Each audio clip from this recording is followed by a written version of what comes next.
Hi, everybody. My name is Jen McCann, and I'm going to be talking to you about one of the most important aspects of building your team, which is follow up.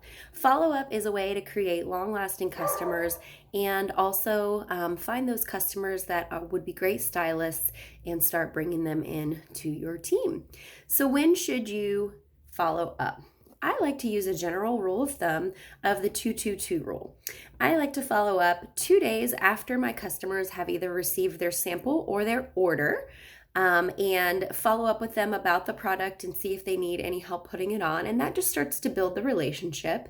And I try to be very casual when I follow up, still professional, but almost like language that a friend would say. Something like, "Hey Danny, I know you got your sample in the mail. Were you able to put it on? Let me see. I want to see what your application looks like and see if I need to help you with any tips. Did you have any questions?" So your follow up should be simple, just like that. The next part of the two is 2 weeks. So 2 days, then 2 weeks. I like to make sure that they had a great experience with their product and see how long it lasted them, and then again, refine application if needed. And then the 2 month rule is anytime after a customer has been with me for a couple months, I like to just continue following up, see how they are as a person, and just create that conversation again to bring myself to the front of their radar.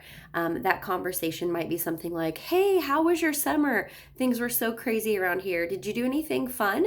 Again, it's just building that rapport as a friend and someone that they have a connection with. That way, when you open the door to speak with them about other things such as joining your team, it isn't as weird. It's not the first conversation that you've had with them.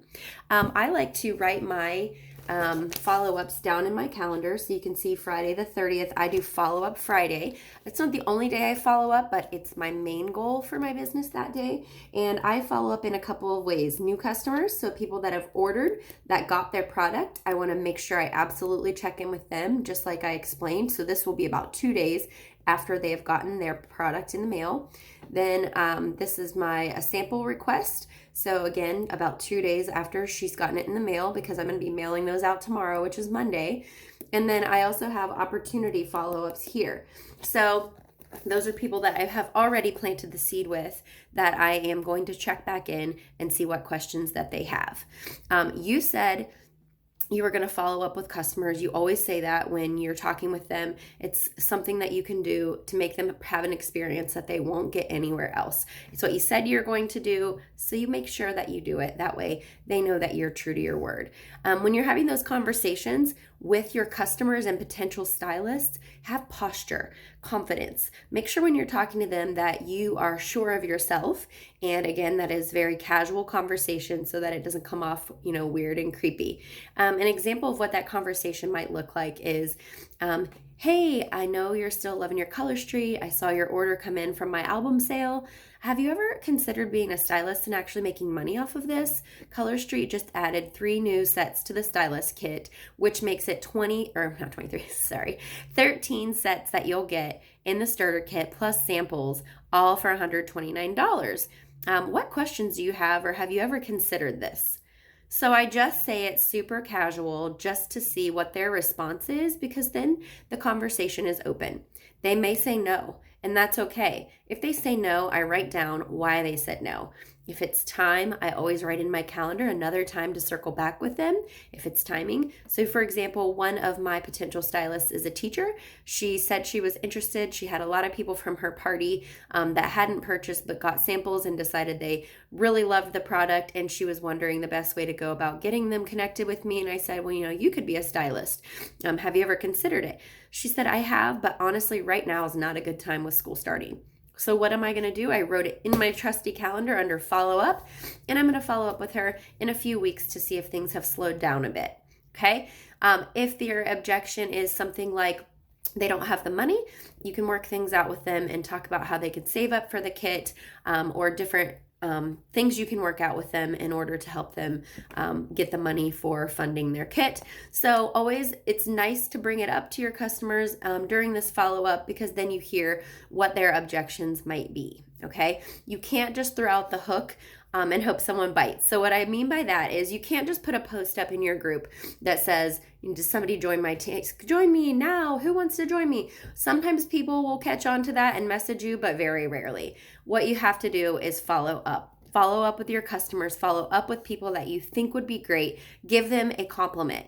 You might message one of your really loyal customers and say, hey, Sarah, I was just thinking about you today because I think you'd be the most awesome Color Street stylist. You love the product, you do fabulous nail feeds, your application is on point, and you have such an infectious personality. See how I just complimented them and gave them reasons why they would be successful? That again is a great way to follow up with your customers and open the door for that stylist to possibly join your team. And it gives a conversation started. Even if they say no, now you have more information about the why they're going to say no. Okay. Follow up. Don't be scared. Okay. Follow up is a fear-based word, and we always think that we're being weird and annoying. People think that they don't want to feel pushy and desperate. Okay. I want you to change and decide, I'm not going to be pushy and desperate, so I shouldn't feel that way. I'm going to connect with my customers and my potential stylists on a one-to-one level, and that's going to make my follow-up more genuine, authentic. People think that they don't have the skill to follow up. They're not sure what to say.